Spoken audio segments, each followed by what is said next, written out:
एक जोरदार जयकारा लगे। जय जवान जय किसान।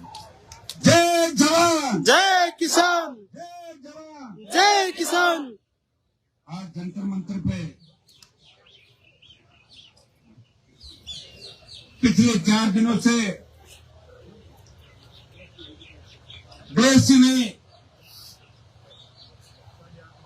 अपितु पूरे अंतर्राष्ट्रीय स्तर के हमारे कुश्ती के और तमाम खेलों के वो अंतर्राष्ट्रीय स्तर के खिलाड़ी, हमारी छोटी बहनें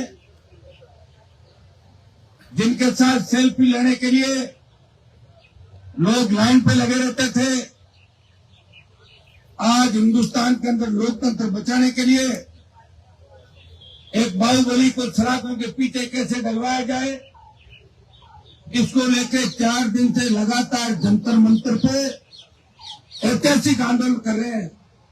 मैं धन्यवाद दूंगा इन सबको, मेरे भाइयों को, बहनों को, कि उन्होंने ऐतिहासिक शुरुआत की। हम उस कौम से आते हैं जिसका डंका दिल्ली में हमेशा बजा और जो कभी रुकी नहीं, झुकी नहीं, और तीनों कृषि बिलों में अगर मोदी को किसी ने देश में झुकाया, ये वही कौम है। दोबारा प्रधानमंत्री जी को इस बारे में सोचना चाहिए। भाइयों, मैं आपको इतना ही विश्वास दिलाता हूं, जब तीनों कृषि बिल आए थे तो हमारे राजस्थान के अंदर कृषि बिलों को लेकर कोई चर्चा नहीं थी। कृषि बिलों के बारे में ज्यादातर लोग जानते ही नहीं थे। मेरे से जब हमारे समाज के बड़े नेताओं ने बात करी कि मान जी आप मोदी का साथ छोड़ो, सरकार पर दबाव बन सकता है, इस देश की सबसे नई पार्टी राष्ट्रीय लोकतांत्रिक पार्टी, मैं भी चाहता तो मोदी के साथ मंत्रिमंडल में शामिल हो सकता था, लेकिन अपने भाइयों की दुख तकलीफ देख के हनुमान बेनीवाल ने NH-8 को जाम किया, जो NH-8 गुर्जर आरक्षण आंदोलन के टाइप भी जाम नहीं हुआ था। और 70 दिन देश की सड़क पर कोई सांसद बैठा, वो नागौर का सांसद था, जिसने बिना शर्त मोदी की सत्ता को ठोकर मारी और चुनौती दी। प्रधानमंत्री जी, हम उस कौम से आते हैं जिस कौम का इतिहास लड़ने का रहा है, जिस कौम का इतिहास संघर्ष कर रहा है। हमने त्याग, तपस्या और रणभूमि में दुश्मनों के छक्के छुड़ा दिए। हमारी कौम के वो वीर जिनके इतिहास के पन्ने आप पलटोगे तो हर पन्ने पे जाट कौम का इतिहास लिखा है। और भाइयों, यही नहीं, जब अग्निपथ लेके आए तो अग्निपथ का विरोध अगर देश के अंदर किसी सांसद ने किया, नागौर के सांसद ने किया, झंडे के साथ अग्निपथ का विरोध किया, और जोधपुर में 2 लाख जवानों की रैली करके प्रधानमंत्री को चेताया कि किसान बिलों के अंदर जो हार बीजेपी की हुई है उसका बदला लेने के लिए आप अग्निपथ लेकर आए हो। क्योंकि फौज के अंदर भी सबसे ज्यादा शहादत हमारे बच्चे देते हैं। आजाद हिंद फौज से लेके अगर बॉर्डर की सुरक्षा करते हुए सबसे ज्यादा जांबाज अगर दिखेंगे तो इस कौम के सबसे ज्यादा जांबाज दिखेंगे। गीतों के अंदर भी जब गाया जाता है तो फौज को अपन मजबूती के लिए गीत गाते हैं। कोई सिख, कोई जाट, मराठा, सिख भी जन सिख ज्यादातर अपने भाई हमारी कौम से बने थे, सिख, कोई जाट, मराठा, वो गीत अगर किसी के लिए गाया जाता है, इस कौम के लिए गाया जाता है, एक बार हम निकल पड़ते हैं तो परवाह नहीं करते। प्रधानमंत्री जी, मैं फिर आपको कहता हूँ कि आपने हमारी बहन बेटियां और हमारे छोटे भाइयों को जो तकलीफ दी है ये ठीक नहीं है। समय रहते गृह मंत्री जी आप मुकदमा दर्ज करें, और कितना ही बड़ा बाहुबली हो, हमारे लोगों से ज्यादा बड़े बाहुबली इस देश के अंदर नहीं हो सकते। हम ही सबसे बड़े मजबूत हैं। आप दिल्ली आवश्यकता पड़ी राजधानी को घेरेंगे और फिर आप बैकफुट पाओगे। इसके बजाय हमारे खाप के प्रधान जी भी यहाँ बैठे दिल्ली के, मैं धन्यवाद दूंगा।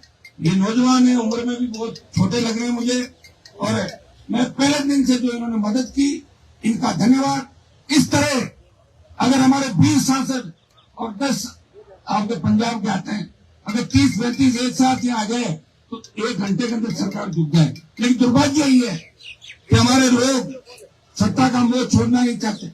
बंद कमरे में बात जरूर कहते हैं कि भाई गलत हो रहा है, गलत हो रहा है। तो गलत हो रहा तो आप आओ बात करो, कम से कम जाके गृह मंत्री के घर जाके बात कर लो कि साहब बच्चे हमारे बैठे हैं।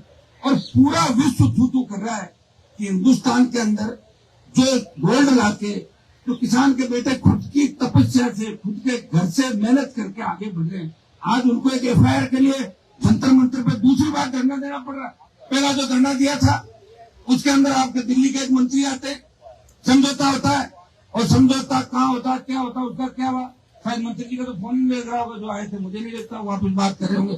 लेकिन मैं आपको विश्वास दिलाता हूँ, आप एक बार बात कर लें, और इसमें मुझे कोई राजनीतिक लाभ नहीं लेना। आपको पता है कि राजस्थान थोड़ा सा हटके, और आज इतिहास के अंदर हम देखेंगे तो सबसे ज्यादा पदक हरियाणा, पंजाब और हमारा जो ये इलाका है, ये सबसे मजबूत बच्चे हमारे यही के हैं। ये इतिहास गवाह इस चीज का। मैं आपको इतना ही विश्वास दिलाता हूँ कि मेरे से कई लोगों को ये तकलीफ हो जाती है कि हनुमान जी क्यों आते हैं, दूसरे आते नहीं और मुझे आने नहीं जाते, तो मैं क्या करूँगा? मुझे आना तो पड़ेगा ना आपके लिए। आपको दुख तकलीफ के अंदर देखता हूँ।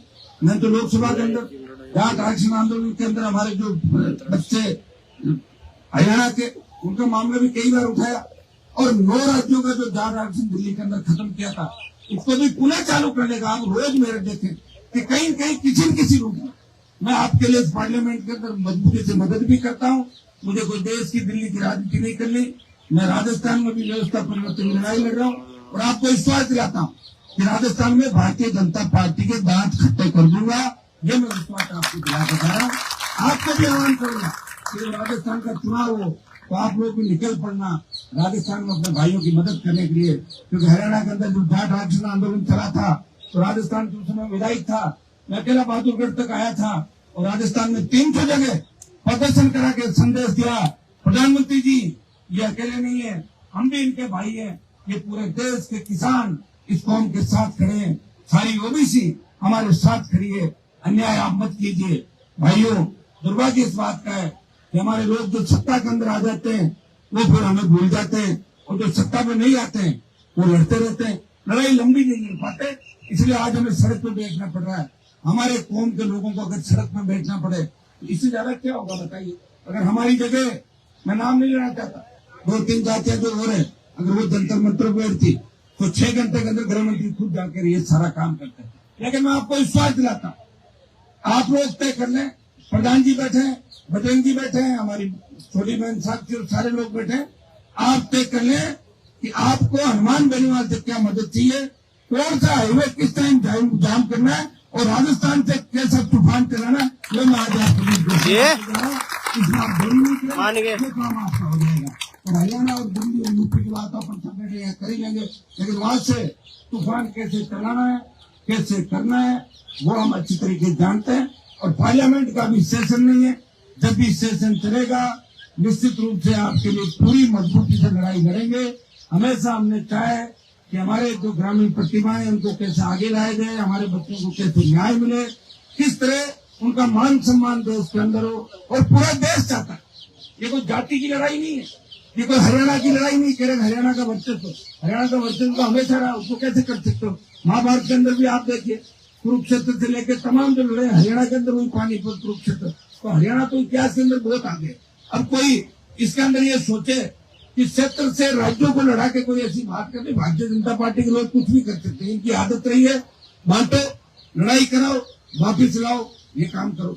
मैं इतना ही विश्वास आपको दिलाता हूँ, मैं आपके साथ हूँ, साथ रहूंगा, और मैं ही नहीं, इस देश के लाखों नौजवान खिलाड़ियों के समर्थन में, हमारे भाइयों के समर्थन में एक सीटी बजाते ही दिल्ली को चारों तरफ से घेर लेंगे। इतना ही भरोसा दिलाना आपको न्याय मिलेगा आपको, एफआईआर भी दर्ज होगी, और कितना ही बड़े बाहुबली, हमने बड़े बड़े बाहुबली देखे, राजस्थान के अंदर भी कई बाहुबली आए, और आए चले गए, ऊपर पता नहीं चला। तो यहाँ भी आएगा, और हमसे कोई टक्कर लेगा तो उसको जेल जाना पड़ेगा, ये तय है।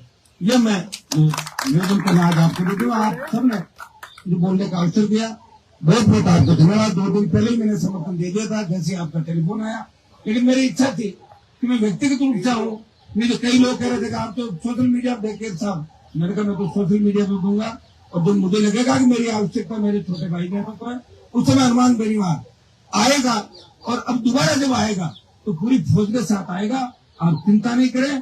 प्रधानमंत्री जी को भी मैं जानता हूँ, गृह मंत्री जी को भी जानता हूँ कि हमसे ज्यादा लंबी लड़ाई ये लोग नहीं लड़ पाएंगे। इस विश्वास तो आज आपके बीच शेयर करने के लिए आया हूँ। बहुत बहुत आपको धन्यवाद। जरूर आप इसी तरह संघर्ष करते रहे। अन्याय के खिलाफ बोलना ही हमारा सबसे बड़ा वो है कि हम अन्याय को बर्दाश्त नहीं करते। और लोकतंत्र की जो असली रखवाले हैं वो हम हैं, सीमा के परेरी हैं वो हम हैं। अन्न उत्पादन करके लोगों का पेट पाल रहे हैं। किन परिस्थितियों में हमने संघर्ष किया, इतिहास उठा के देखे। क्या आपको चिंता करने की आवश्यकता नहीं, घबराने की आवश्यकता नहीं। कि जितनी भी पुलिस और पैरामिलिट्री फोर्स यहाँ दिख रही है, जब हमारी फोर्स आ जाएगी तो ये भी भागते बढ़ेंगे ऐसे। ये भी मैं आपको विश्वास दिलाता हूँ। बहुत बहुत आपको धन्यवाद। जय हिंद।